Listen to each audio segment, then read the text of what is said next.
Hello, and thank you for listening to the Testing the Spirits podcast. In this episode, we're going to be talking about end times Bible prophecy. That's right, eschatology, that subject that so many people try to sidestep and avoid because everyone seems to disagree. Okay, Christians can agree on 99% of issues, but when it comes to this, there's all sorts of disagreement. I think that's why a lot of pastors sidestep questions. They don't want to talk about it, and some pastors do not preach on eschatology. But here's the thing.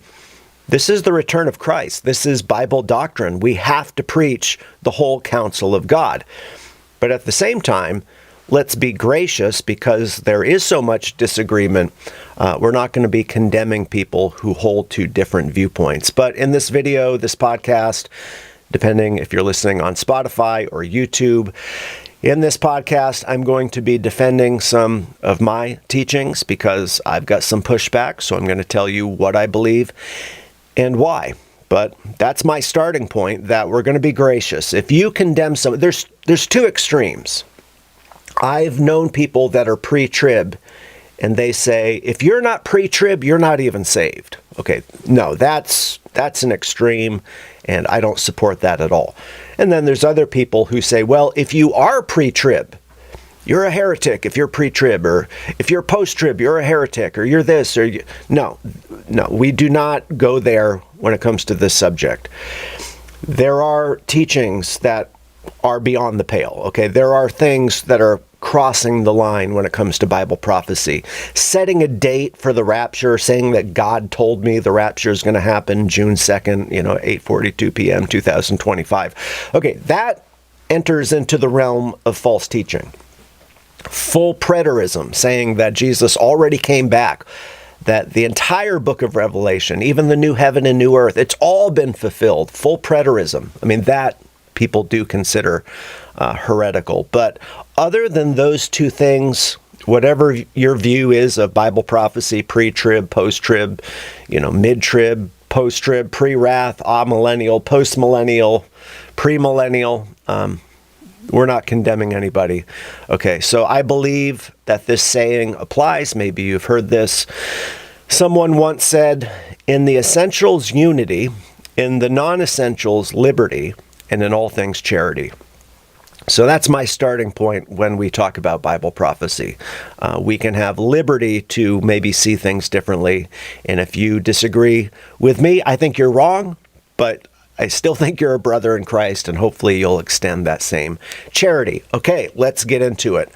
I'll give you my position, and then I'll read some of the comments and criticism that I've received, and I'll respond to that. So I am pre-mill. As far as the millennial positions, I believe that Jesus returns before the millennium. And I do believe in a literal 1,000-year kingdom here upon the earth. Why? Because Jesus, in the Olivet Discourse, he talked about his return, and that's Matthew 24. And then the kingdom is established in chapter 25. So Jesus comes back before the kingdom. His return is pre-millennial.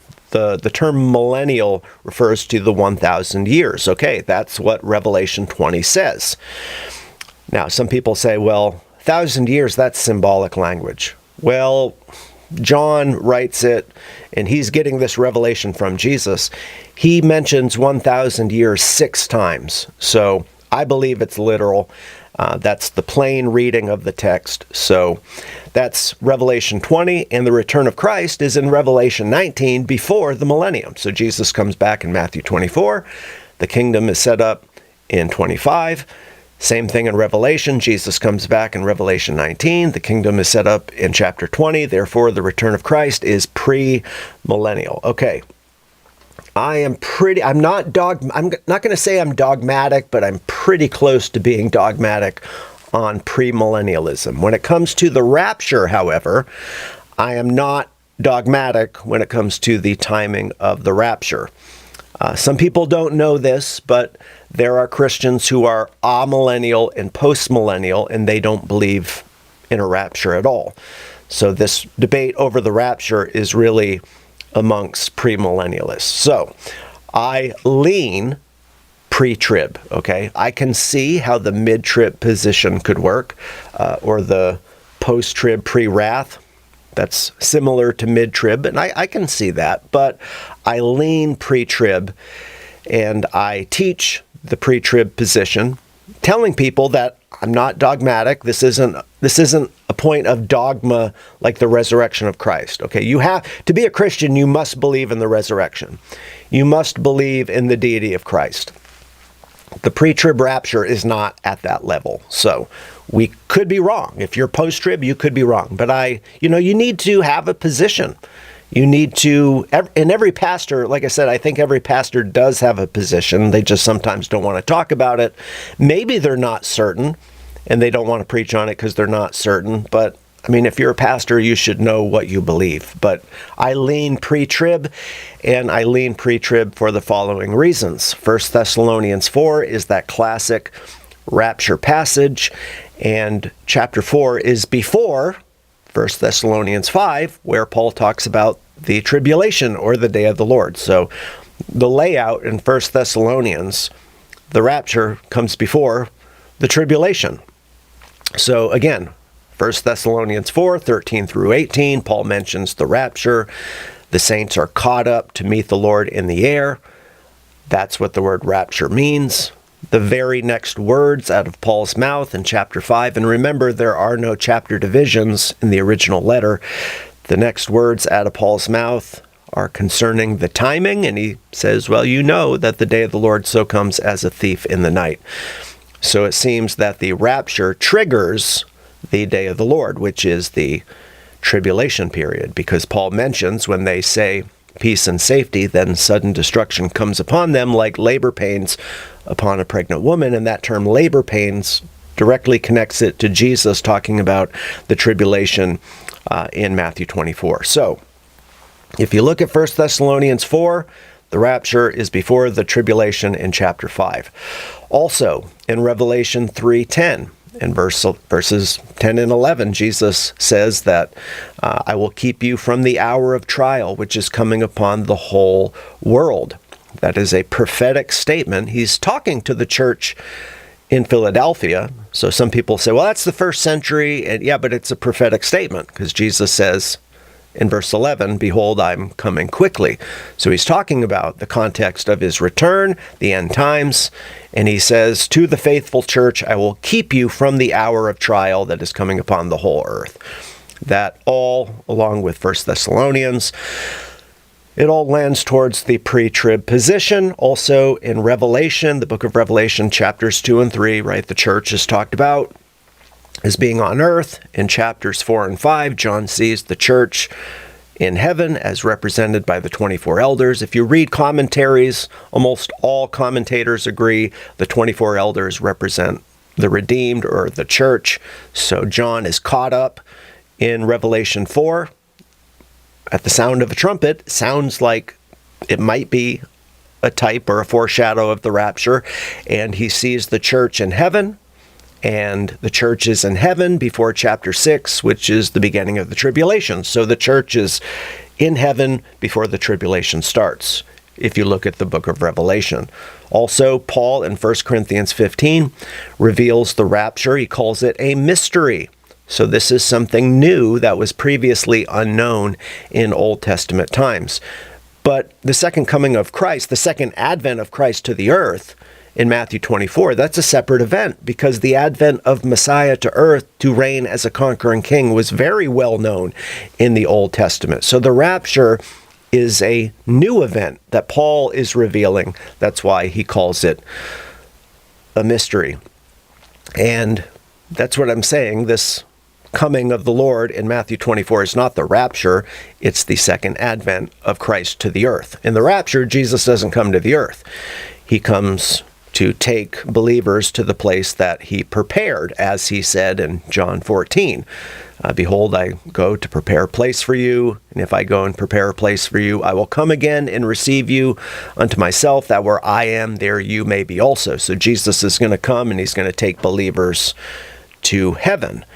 He's not going to rapture them up to meet him in the air to bring them straight back down to a war-torn earth. No, he says, I'm going to bring you to the Father's house. So Jesus, you could say that Jesus maybe gave a little hint of the rapture in John 14, but it was Paul who really, fully revealed that doctrinal truth. And again, Paul calls it a mystery, so that's something that was previously not known. So based on all of these things, Matthew 24, again, that's not the rapture. I believe that's the second advent of the Messiah to the earth. That is for the Jews. It's not for the church. Jesus is referring to the Jews, to Israel. Israel is going to have to endure the 70th week of Daniel. That's a prophecy given to Israel. In Matthew 24, Jesus addresses people living in Judea. He says, pray that your flight is not on the Sabbath. He's talking to Israel, okay, because the church, I believe, is in heaven during that time. So that's why I believe in the pre-tribulation position. All right, next, let's get into the questions. So the first the first one I got was not really a question. It was more of a criticism. A guy named Jim M., who got blocked. Okay. I don't like blocking people on my channel, but I will block people if they're going to be nasty. So this guy, Jim M., he claims that people who teach the rapture are deceivers. Listen, there's a big difference between being wrong about something. If you think I'm wrong, okay, I think you're wrong. Fine. Like, we can agree to disagree without, labeling somebody a deceiver. Your view of eschatology does not rise to the level of false teaching, as in heresy. Nobody I know thinks that way, except for the most radical, divisive people that are just going to call if you disagree with me on anything, you're a heretic. Like, people like that, I don't want to deal with them.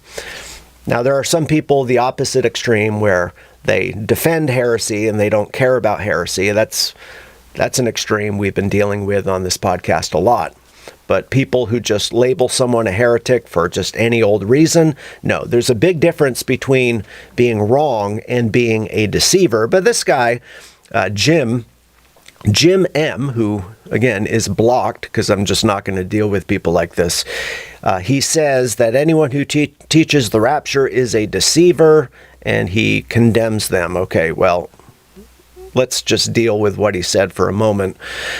I probably shouldn't give him the time of day, but he says there is no pre-trib rapture. He says and he's talking about me in my sermon, the Olivet Discourse Part 2, he says, even in the pastor's own words, he says that we are to endure to the end. Right. And if you actually listen closely to the sermon, that was the application that I was giving to the church. But if you listen closely, you would have heard that statement when Jesus says, he who endures to the end will be saved, that was for people living during the tribulation. Okay. Then he writes, did Noah not see great tribulation as a flood? Did Lot see great tribulation as Sodom and Gomorrah were destroyed by fire? He says, both were protected by God, which I agree with. And then he said, Jesus said in John 6:40 that all who believe in him, he will raise them up on the last day. He did not say only a few church members would be raised up. Well, that's a straw man argument. I never said only a few church members will be raised up.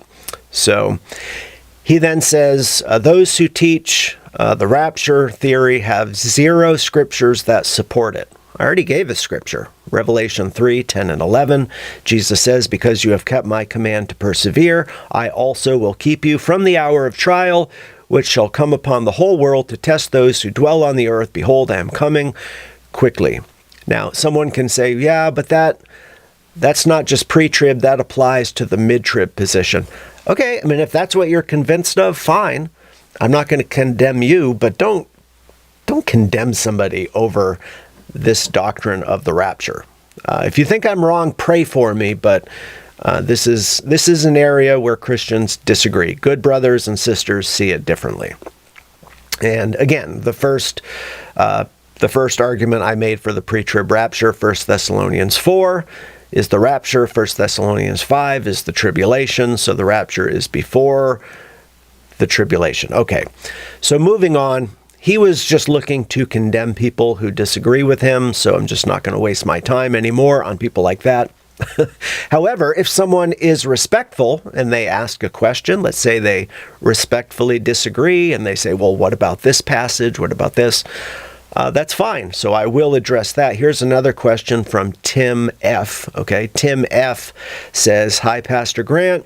May I ask a few questions in regard to your teaching? In light of Jesus' words in Matthew 24, 21, and 22, he says that the great tribulation will be short. Jesus does say the days will be shortened, correct? Jesus says this 2 times, and that it will occur after the apostasy and after the abomination of desolation. So I'm not so sure. Well, I do believe that the Great Tribulation does happen after those events. Okay, so far so good. Where do you come to the conclusion? So this is his question. Where do you come to the conclusion that the short Great Tribulation is 7 years in length? And of course, I never said that. I'll address it in a moment. In light of 1 Thessalonians 5, 1 through 4, where do you come to the conclusion that Jesus is coming for believers like a thief in the night? I understand the imminent pre-trib rapture view is very popular and has many prominent individuals who teach this view, and that's correct. This is the majority viewpoint. You have dispensational teachers like David Jeremiah and Charles Stanley, and I realize Charles Stanley has passed away, but Adrian Rogers and just all sorts of people who believe in the pre-trib rapture, but even some people in the Reformed camp like John MacArthur, and there's a lot of people who teach the pre-trib position. Again, this is the majority viewpoint. So he acknowledges that many prominent individuals teach this, but he says, I have studied this topic for many years and believe that the correct view is that the rapture occurs at the midpoint. Okay, at the last trumpet of 1 Corinthians 15. And I've seen that. I can understand that opinion. I've studied this, and I think that is, if I'm wrong, if pre-trib ends up not being true, I'll hold to your position. Okay. So let's address his question. Okay. He has 2 questions. I responded and I said this: the 70th week of Daniel is 7 years. Okay. This is the tribulation. It's typically called the tribulation. It's 7 years based on the 70th week of Daniel.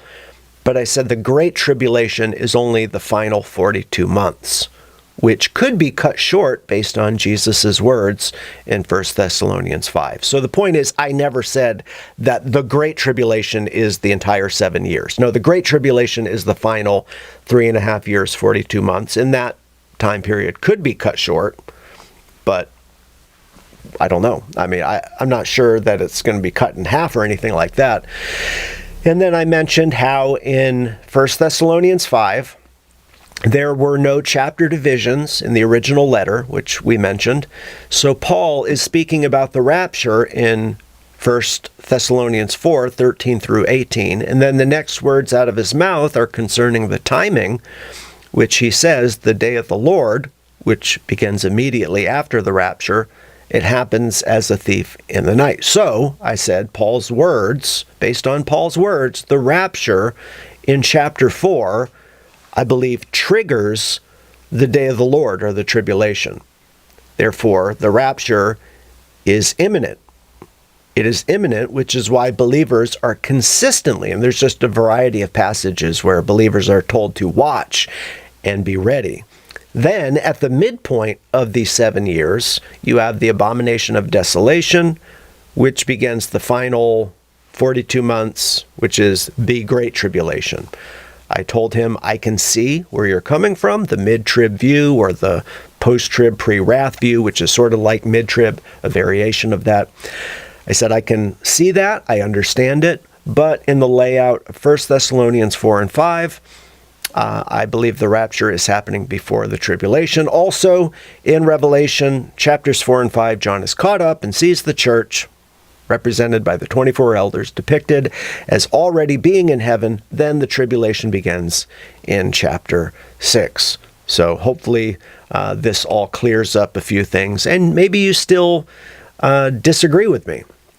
That's fine. Listen, I don't doubt that when Jesus comes back or when I get to heaven that I might have a few things corrected. I don't think anyone has the end times completely figured out 100%. But after 20 years of studying this subject, I am convinced of the premillennial position, absolutely. And when it comes to the rapture, I'll say it again, I'm not dogmatic, but I am convinced that Christians will not experience the judgments, certainly not the Great Tribulation, because Paul says in the context of his eschatological teaching in 1 Thessalonians 4 that believers are not appointed to wrath. But as of now, I lean towards pre-trib. If that turns out to be wrong and we find ourselves living in the tribulation and we see the abomination of desolation, then I'll be mid-trib or post-trib pre-wrath. And if that doesn't turn out, then as a last resort, I will finally adopt post-trib. But I do believe that the Lord has promised to deliver his people, and I'm going to trust in that by faith. And if you think I'm wrong, pray for me. I might disagree with you, but I still think we can be good brothers and sisters in Christ and disagree on this subject. Thanks for listening, and until next time, may the Lord be with you. Have a great day.